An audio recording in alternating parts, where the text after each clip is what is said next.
রোজি চুল আঁচড়াচ্ছে এখন, টান টান করে চুল আঁচড়েই যাচ্ছে তখন, আরাম পাচ্ছে, ঘুমিয়ে পড়ছে যখন। ওই দেখো পাখা চলছে তাই ঘুমিয়ে পড়ছে, হাওয়া মা চুল আঁচড়াচ্ছে ও হাওয়াতে ঘুমাচ্ছে।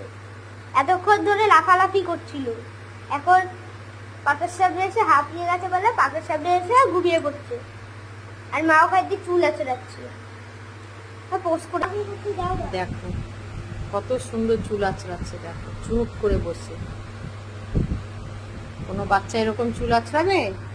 দেখো কি সুন্দর করে চুল আঁচড়াচ্ছে। দেখো লক্ষ্মী বাচ্চা কত সুন্দর করে চুল আঁচড়ায়, চুপ করে থাকে, কোনো দুষ্টুমি করেই না, কি সুন্দর করে চুল আঁচড়াচ্ছে। দেখো দুষ্টুই না, ভালো নেই।